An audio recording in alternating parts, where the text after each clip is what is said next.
aventuriers. Aujourd'hui on fait une nouvelle vidéo un peu particulière, on arrive sur la période de Noël. On va vous parler du top 5 2017 des jeux à avoir sous le sapin. Effectivement, quand vous arrivez chez Toys R Us, Cultura, il y a des jeux partout.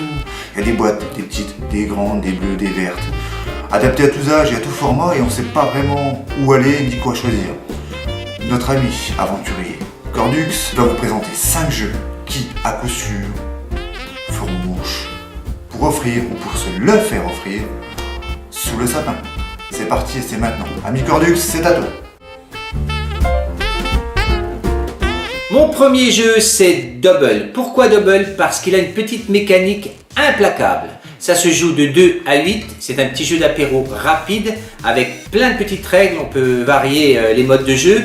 Et le principe est tout simple, il repose sur le fait que sur au moins 2 cartes qui sont rondes, comme vous les voyez, il y a forcément un symbole identique. Donc le but du jeu va être d'aller très vite autour de la table pour annoncer le symbole en commun, par exemple coccinelle ou igloo, et ramasser les cartes ou s'en défausser en fonction du mode de jeu qu'on applique. Et voilà, c'est tout simple, mais en même temps ingénieux. Alors vous allez me dire, il faudrait que vous ayez passé beaucoup de temps sur la planète Mars pour ne pas avoir entendu parler de Dobble, mais peut-être que vous ne l'avez pas encore joué. Donc voilà, ça vaut à peu près 15 €, un peu plus qu'un futur paquet de cigarettes, donc on oublie les cigarettes et on joue à Dobble. Voilà, à l'apéro, ça va le faire. Comptez des parties rapides de 10 minutes maximum. Et on recommence et on recommence. Allez, on y va pour un Dobble. Le deuxième jeu que je vous propose, c'est Dixit. C'est pour moi sans doute un des plus beaux jeux qui existent. Il a plusieurs caractéristiques importantes qui sont séduisantes, comme par exemple le fait qu'il plaît autant aux garçons qu'aux filles. C'est pas toujours le cas et Dixit il fait l'unanimité. Il est beau.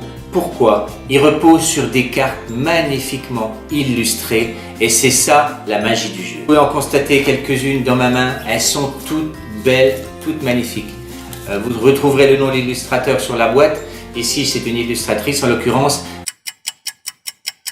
Le principe c'est de décrire une image par un mot ou une idée qu'on va émettre verbalement, vocalement. Essayez de faire trouver aux autres joueurs mon image.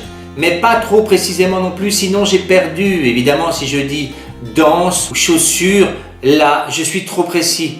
Par contre, si je trouve une idée plus diffuse, quelque chose de plus subtil, comme citer un film, par exemple Black Swan, où c'est l'histoire d'une danseuse, et bien là, je peux fédérer une partie de l'auditoire seulement. Et c'est là où je gagne des points, et eux aussi. Voilà le ressort de Dixit. C'est des heures de plaisir en famille, ça se joue de 3 jusqu'à 6 sur la boîte, mais si on se met 2 par équipe, on peut jouer jusqu'à 12. Donc, de quoi occuper toute une famille qui se réunirait pour les fêtes de Noël. Dixit, ne passez pas à côté, ça vaut 30 €. Et voilà, c'est pas cher et c'est tellement beau. Vous m'en direz des nouvelles, Dixit. Mon troisième jeu, c'est Concept. Alors, les auteurs eux-mêmes ont appelé ce jeu concept parce qu'ils ont dit que c'était pas un jeu mais un concept. Je suis un petit peu d'accord avec ça. Il y a une règle du jeu qui fait qu'on peut gagner ou perdre, mais c'est pas le plus important. Le plus important, c'est qu'ils ont eu une idée de génie. Ils ont considéré que sur un seul plateau avec des icônes, on pouvait exprimer pratiquement tout ce qui existe sur la planète. Donc le but du jeu va être de faire deviner un mot, une phrase, une œuvre qui se trouve sur une carte. Voilà, il y en a évidemment des dizaines et des dizaines, il y en a déjà 9 par carte. Et supposons que je prends la première, je dois faire deviner Cendrillon. Eh bien, je dois faire deviner Cendrillon uniquement en mettant des icônes qui se trouvent sur le plateau de jeu et sans dire un mot. L'idée principale va être évoquée par le point d'interrogation. Supposons que Cendrillon, je pense moi personnellement que ça vient de la littérature, donc je peux mettre mon idée conductrice, ce sera la littérature, un personnage de littérature, mais ça ne suffira pas. Donc je vais affiner avec les petits cubes derrière, je vais affiner mon idée en plaçant devant des icônes jusqu'à faire deviner précisément quel personnage de la littérature je pense. Donc je vais me mettre par exemple sur cinéma, puisque Cendrillon a été adapté au cinéma. Je vais me mettre sur féminin, évidemment. Je vais me mettre sur personnage fictif.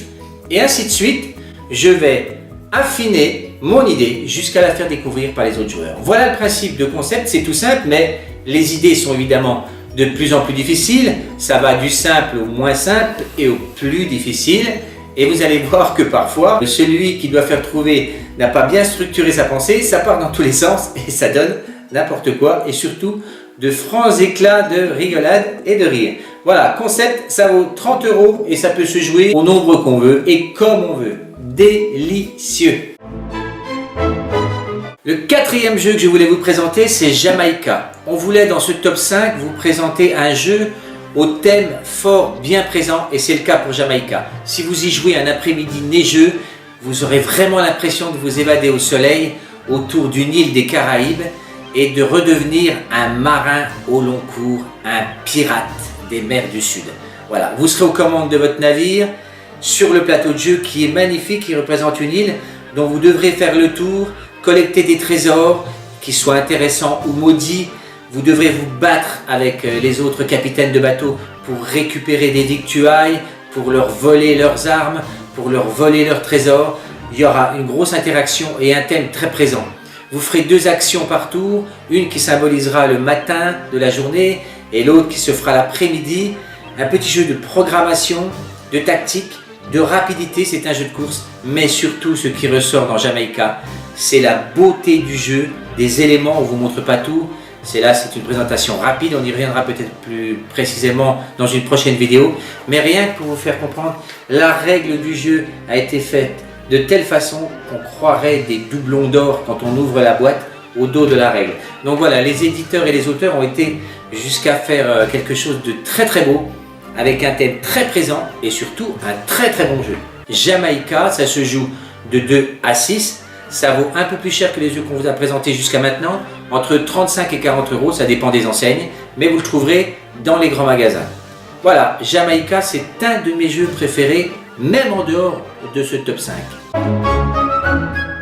Voilà, on arrive à la fin de ce top 5, et le dernier jeu qu'on voulait vous présenter, ou plutôt les jeux, c'est Unlock.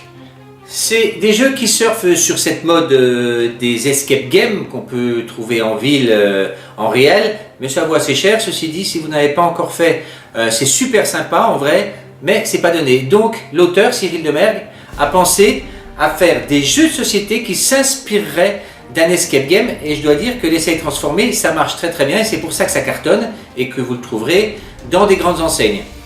Il y a déjà 2 boîtes de sortie, 3 aventures par boîte. On vous conseille de commencer par la première, c'est-à-dire celle-là. Et vous avez, comme dans les vrais escape games, 1 heure pour réussir à sortir de cette pièce ou de cet endroit en fonction de l'aventure. Vous avez la particularité pour ce jeu, déjà une application qui va vous servir à rentrer des codes, des cadenas, des indices, des choses comme ça. Et ça, la passerelle entre téléphone, smartphone et jeux de société de table, c'est assez bien pensé. La règle, eh ben, c'est très simple, c'est ingénieux aussi. Ça va être un petit didacticiel qui va vous expliquer comment tout cela fonctionne. Par exemple, là, vous avez une pièce qui symbolise un bureau. Les numéros symbolisent des choses que vous pouvez trouver dans le bureau. Et une fois que vous les avez, ben, par exemple, vous avez le bureau lui-même, il est fermé à clé. Vous devrez associer une clé au bureau pour pouvoir l'ouvrir. Voilà comment ça fonctionne. Vous associerez des cartes qui vous donneront des numéros à additionner et qui vous donneront elles-mêmes une nouvelle carte. Et ça vous dira si vous avez réussi l'épreuve ou pas. C'est assez fin, ça monte en puissance, c'est pour ça qu'on vous conseille de commencer les aventures dans l'ordre. Et ensuite, la deuxième boîte, vous avez des thèmes qui sont très variés. La première énigme commencera sous une station de métro, dans une base un peu secrète. La deuxième énigme, ce sera une ambiance cartoon avec des souris, des clowns. Voilà. La troisième énigme de la première boîte, ce sera sur une île où il y aura une petite évolution dans le jeu. Je ne vous en dis pas plus. Et puis à partir de la deuxième boîte, là c'est encore plus abouti et les aventures sont encore plus sympas. Donc voilà, ça vaut 30 € la boîte. Dans les grandes enseignes, parfois ils vous la vendent à l'unité l'aventure. Comme il y en a 3 par boîte, vous pouvez l'acheter à l'unité, mais ça vous coûtera plus cher. 14 € pour une aventure seule, alors qu'une boîte c'est 30 €. Je vous conseille de prendre tout de suite la boîte à 30 € parce qu'une aventure ça ne dure qu'1 heure par définition et vous aurez très vite envie d'en faire d'autres. Voilà, ne passez pas à côté de ce phénomène des escape games et de Unlock qui est un super jeu en relation avec justement ce thème de l'escape game. Voilà, fin de notre top 5 les aventuriers. On se dit à la prochaine fois avec le retour de Voice. Passez un excellent Noël et surtout, pensez aux aventures en carton. Bye bye.